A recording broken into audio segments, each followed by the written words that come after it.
Did you guys happen to see this past weekend, Rory McIlroy? He ended up finishing third, tied for third in Abu Dhabi. And along the way, we find out from Rory McIlroy, from his own account, that he locked himself away for 3 weeks to work on changes in his golf swing. And so much of professional golfers and so much of the PGA Tour, we're dealing with what you think a player is doing. I'll give you an example of what I mean.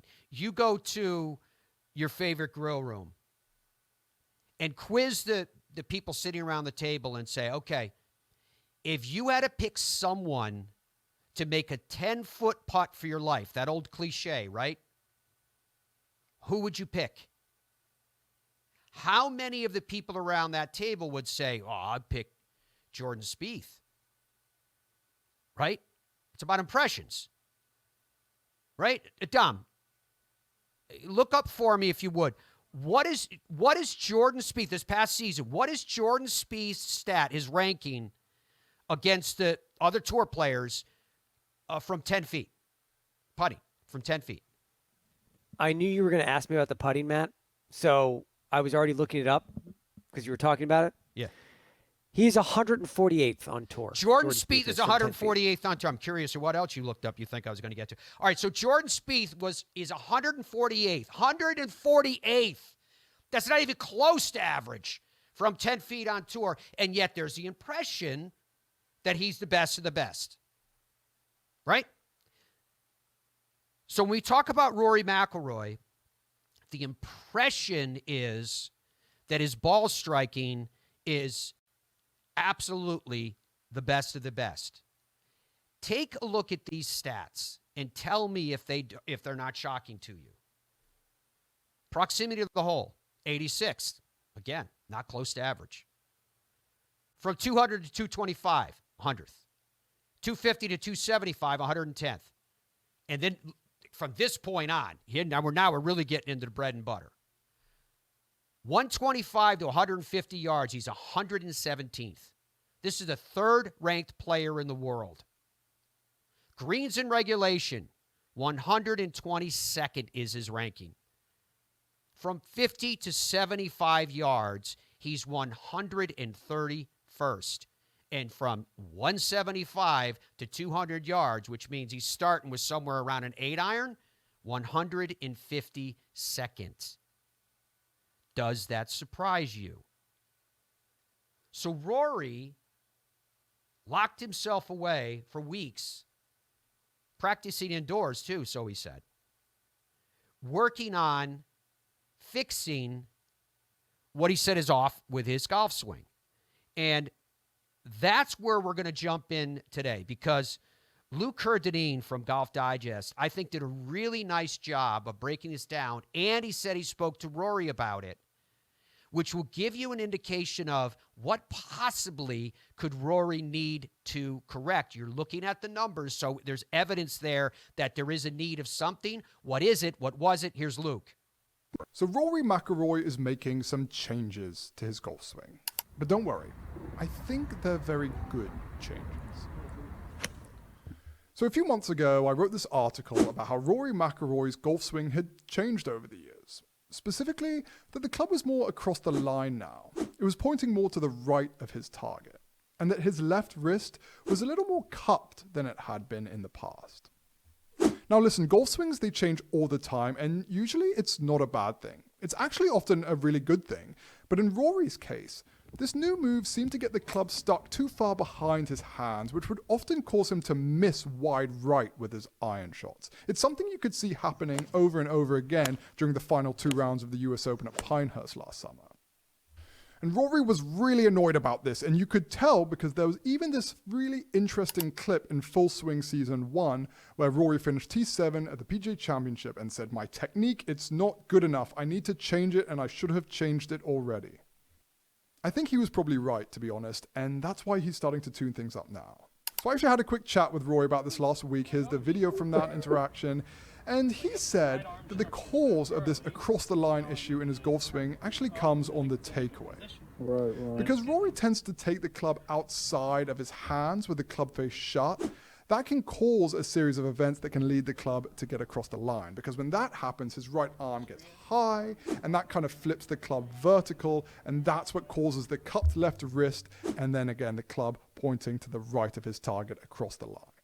And so that's why he's been spending weeks doing this drill, where he sets up with his arms and wrists pretty early, club head in line with his hands, and then from there, he just tries to turn everything together up to the top. And when he does this, it sets his structure early. You can see his left wrist is a little more flat now, less cupped. The club itself is less across the line. It's actually a little laid off here because he's over-exaggerating the feeling. And that, more in line with his hands, is kind of where he has been historically. But anyway, it's going to take some time for this to bed in Rory's golf swing. But I think it's a really smart upgrade, and I think it's going to work. Luke Deneen, courtesy of Golf Digest, with that piece, which I think was an excellent breakdown through his conversations with Rory McIlroy and observations in terms of where he was and where he is. Now, how is it working for Rory? This is where it continues to me to be a fascinating journey, because what you're about to hear, Dom and Andrew put together cuts of Rory pre-tournament after the first round, and that's when Rory had a 67. After the second round, Rory had a 67, and then after Rory finished, after he shot, a 64. Here's Rory McIlroy. Yeah, I think I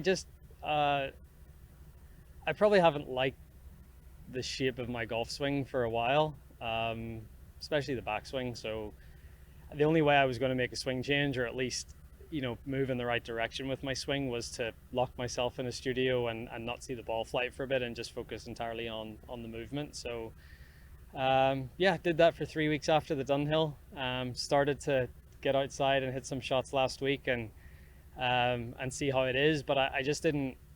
I'm terrible at, if I'm trying to make a certain swing or a certain swing change and I start to misstrike it or not hit the shots that I want, I'll just revert back to what I was doing because it's comfortable. So I think doing this in the studio was a big key for me to just try to make a start on and getting the swing back to where I want it to be. But it's an ongoing process, as you know, to get out here and play when there's consequences to the shots that you hit. You're always going to revert back to what's comfortable. So, but hopefully the more that I do it over these next few months, it'll bed in and it'll get back to the shape that I want it to be in. Yeah, it felt okay. I've sort of gotten comfortable with doing this little rehearsal before I take the club back, and it felt fine. I probably wasn't as imaginative out there, or I was sort of hitting very straight shots, and I hit a couple where I didn't really see the picture of what I was trying to do with the ball flight, just because I was thinking a little bit too much on what I was doing with the swing. But overall, I'm quite fortunate that it's a nice week to come back because there's not too much wind. It's pretty wide off the tee, so I can feel like I can concentrate a little bit more on what I'm trying to do with the motion. But overall it felt pretty good today. A little bit. I felt like I missed a few more shots to the right today that I didn't yesterday. So with what I'm trying to do in my swing, sometimes I'll get the club face a touch open going back, and then hard to square it up from there. So sort of struggled a bit in left to right winds today, but overall I think with you wanting to go out and perform well and score well, along with still trying to keep some of those feelings that I've had in my swing the last few weeks, I think it's been a good couple of days. Yeah, I played the first 6 and 4 under, and then when I was walking to the 13th tee, I said to myself, okay, if we can play the last 6 and 4 under and post 21, that would be, I did what I wanted to do. Made a good birdie on 13, made a unbelievably lucky birdie on 14, made another good birdie on 15 after a great drive, and 16 and 17 are actually playing quite tricky. Good 2-putt on 16, give myself a chance on 17, hit a good putt, and then 2 good shots into the last. So I set myself a target with 6 holes to go, and I achieved that target, but it might still come up one short. Matt, I got to jump in here. I think there's a really obvious question here. If Rory fixes this, if he makes this fix and it takes, what does it mean Like, does this mean he now is winning 2 majors a year? Is this the secret sauce that's been missing? It could be because, again, if you look at the U.S. Open at Pinehurst is where most people are going to go and say, well, it was all about what he did with the putter in those closing moments. But you have to get to that 71-plus holes before you have a moment like that on that stage. So I'm not taking away from the fact that a putter going sideways, call it scar tissue or call it influenced by circumstance and the difficulty of the putt before, et cetera, there are other factors there. However, when we see the Rory McIlroy that was on a run winning majors and a couple by outrageous leads over the rest of the field when it was all said and done, I believe that was the Rory McIlroy that had the control over the golf swing. And the mystery of why was he losing control with his golf swing in those high-pressure circumstances, particularly with the high lofted clubs in his hand, and I believe that Luke hit it. I believe it was because of where he was on that swing path. So the quick answer to your question is, A, when the swing gets ingrained, because you just heard Rory say, quoting, thinking too much about what I was doing with the swing, close quote. And that happens when you're working on a swing change. So if he uses the weeks and months before him until Augusta National, yes, it's going to put him in a position where he's going to be much more equipped to win because he's not trying to overcome the gaffes that he's had to over the last few years with the high lofted clubs in hand. I think it's absolutely fascinating.